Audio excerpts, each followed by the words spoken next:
देवरबीजा जिला दुर्ग तहसील धमधा में स्थित छोटा सा एक गांव है। जिला मुख्यालय से इसकी दूरी दुर्ग बेमेतरा मार्ग पर 60 किलोमीटर है।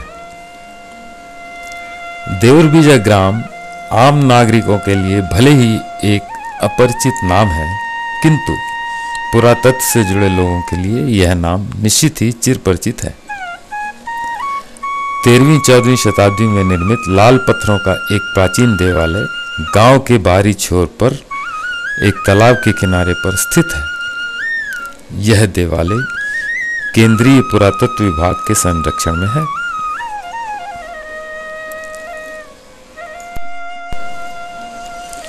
इस पुरातात्विक महत्व के छोटे से ग्राम में बसता है एक देवांगन परिवार, जिसके साथ मैं विगत कई दशकों से जुड़ा हुआ हूं। वर्तमान में इस परिवार की चौथी पीढ़ी के साथ मेरा संबंध है। इस परिवार के साथ मेरे संबंधों को पूर्ण रूप से व्याख्यान करने में मुझे परेशानी होगी, क्योंकि यह मेरे लिए एक संवेदनशील विषय है। आज मैं चाहकर भी इनसे अलग नहीं हो सकता।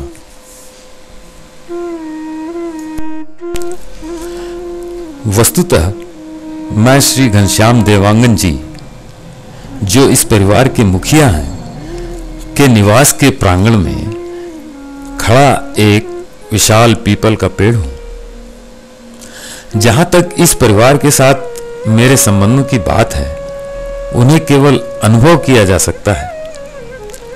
मेरी उपस्थिति भौतिक रूप से दृष्टिगोचर तो होती ही है, इसके अतिरिक्त मेरी झूमती डालियों की परछाइयां, उन पर पत्ते और टहनियों की सरसराहट अनायास ही इस देवांगन परिवार के सदस्यों को एक सुखमय अनुभव प्रदान करती हैं।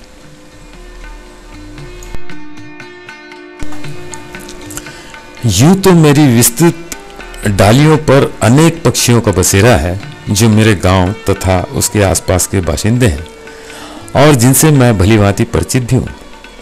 किंतु अब मैं जिन मेहमानों को आपसे मिलवाने जा रहा हूं, वे हैं प्रवासी पक्षी।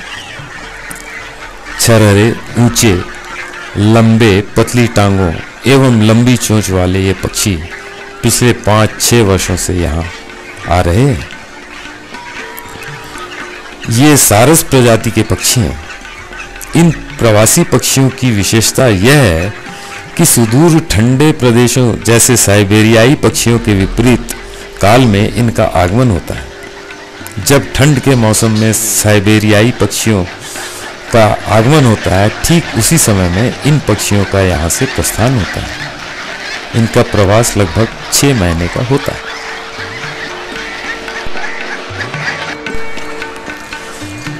जून जुलाई के माह में मेरे गांव के ऊपर झुंडों में ऊंचे आसमान में मंडराना इनके आने का संकेत हो जाता है। फिर यह धीरे धीरे 2-2, 3-3 पक्षी नीचे उतर मेरी डालियों पर बैठना प्रारंभ करते हैं।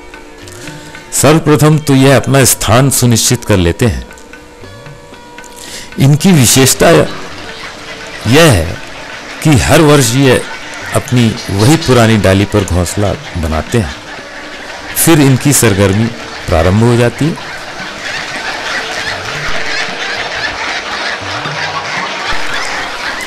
अपनी जगह सुनिश्चित हो जाने के बाद ये पक्षी जोड़ा बनाने में व्यस्त हो जाते हैं। ये दिन रात शोर शराबे के बीच इसी कार्य में लगे होते हैं। इस दौरान दोनों नर व मादा पक्षी पुराने घोंसले के स्थान पर नया घोंसला बनाने के कार्य में भी व्यस्त रहने लगते हैं। इतने सारे पक्षियों के कर्णभेदी शोर के बीच मेरा अस्तित्व जैसे नगण्य हो जाता है। घोंसला तैयार कर मादा पक्षी उनमें अंडा देती है और लगभग 1 माह के अंदर उन घोंसलों में जीवन की प्रारंभिक लक्षण नवजात चूजों के रूप में दिखाई पड़ती है। इस गहमा गहमी में माँ बाप अपने चूजों की देखरेख तथा उन्हें भोजन उपलब्ध कराने में बेहद व्यस्त हो जाते हैं। चूजे अपने मुंह खोले हर दम भोजन की मांग करते रहते हैं। माता या पिता में से एक भोजन की तलाश में निकल पड़ता है और दूसरा पक्षी बच्चों की देखरेख के लिए घोंसले में या उसके आसपास ही चौकन्ना रहता है। नवजात चूजों की आवाज से मेरा मन भर उठता है और यहीं पर जड़ और चेतन के बीच का अंतर स्पष्ट होने लगता है। जड़ प्राणियों का बचपन तो मात्र एक अवस्था है जहां कोई माता पिता नहीं होता, लाड़ दुलार वाली कोई बात ही नहीं होती।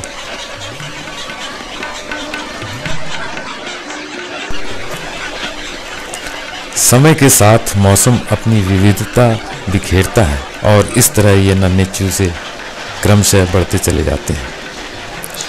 इनके शारीरिक विकास में स्पष्ट परिवर्तन दिखाई देने लगता है और इनके शरीर पर रोंग के स्थान पर पंख निकल आते हैं।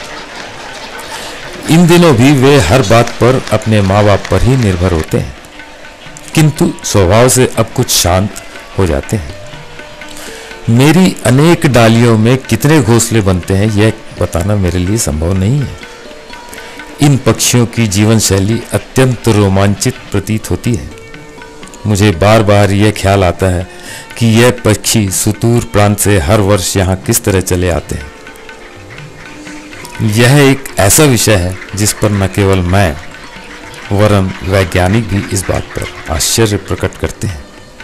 दिशा और मार्ग का इतना ज्ञान निश्चित ही एक पहेली है।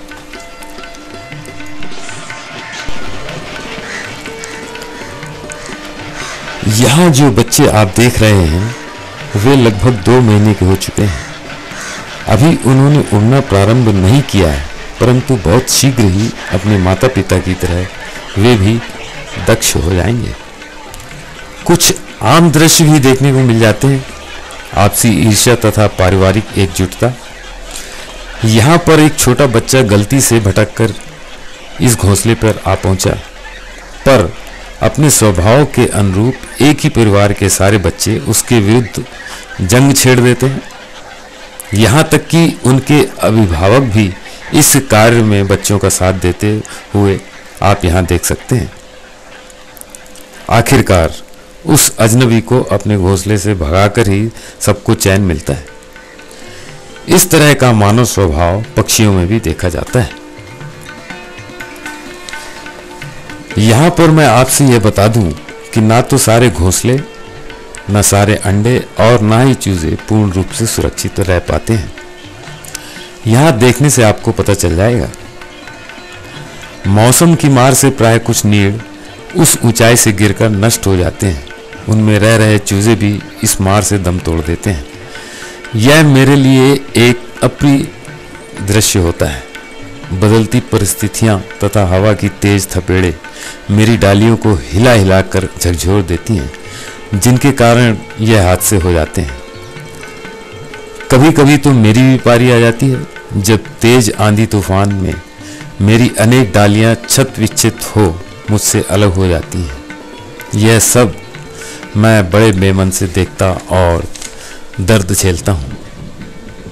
खैर, इन प्रवासी पक्षियों के दुश्मन कुछ और पक्षी भी होते हैं जो मौका पाकर घोंसले पर धावा बोल देते हैं और उनमें रखे अंडों को नष्ट कर देते हैं।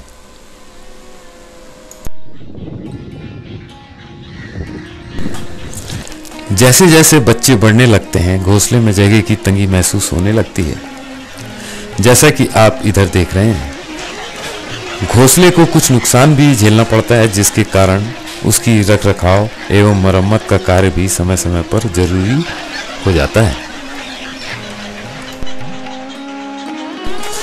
मेरे इस छोटे से गांव में हर वर्ष अनेक प्रवासी पक्षी आते हैं और अपने विशाल आकार के कारण मैं ही इनके लिए मुख्य आकर्षण का केंद्र बना रहता हूँ। इस तरह मेरी ही डालियों पर सर्वाधिक पक्षी अपनी घोंसला बनाते हैं, किंतु इसके अलावा इनका एक और अस्थायी निवास वह बबूल का पेड़ भी है, जो आप यहाँ देख रहे हैं। यह पेड़ मुझसे कुछ दूरी में स्थित है। इस पर बहुत कम घोंसले बनते हैं।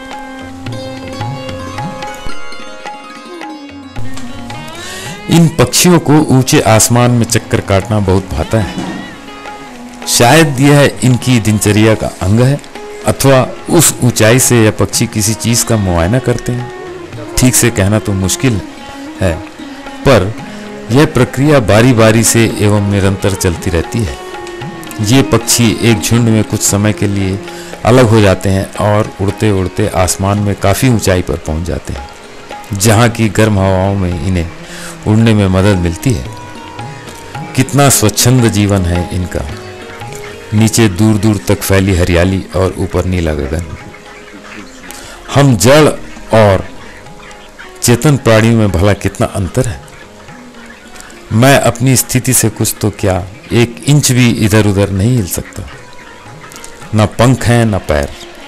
कहने को तो मैं इनका आश्रयदाता हूं, पर मेरी और इनकी क्या समानता। दूर किसी देश से आकर मेरी अनुभूतियों को ये झकझोर देते हैं।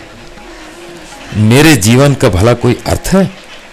वर्षा, ताप एवं शीत में निश्चल खड़ा रहता हूं।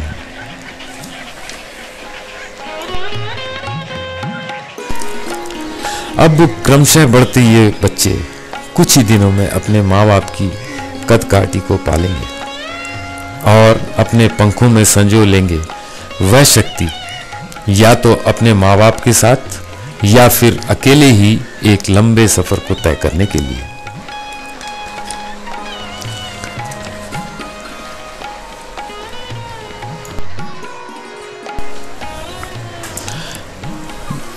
बच्चों के बढ़ते हर पल से मैं कुछ अनमना सा होने लगता हूँ। यह बच्चे जो आज लगभग 4 महीने से मेरी गोद में पले बड़े, अंततः मुझे छोड़ जाएंगे। मैं चाहकर भी इन्हें मेरे पास नहीं रोक सकता। कारण स्पष्ट है, ये प्रवासी मेहमान है और मेहमानों को एक न एक दिन अपने अपने रास्ते जाना ही पड़ता है। यह शाश्वत का नियम है। ये उड़ जाएंगे कुछ दिनों में, पर मुझे यह दिलासा देते हुए कि अगले कुछ महीनों में फिर वापस लौटेंगे। एक नई सुबह, नई आशा और कुछ नए अपूर्व अनुभवों के साथ।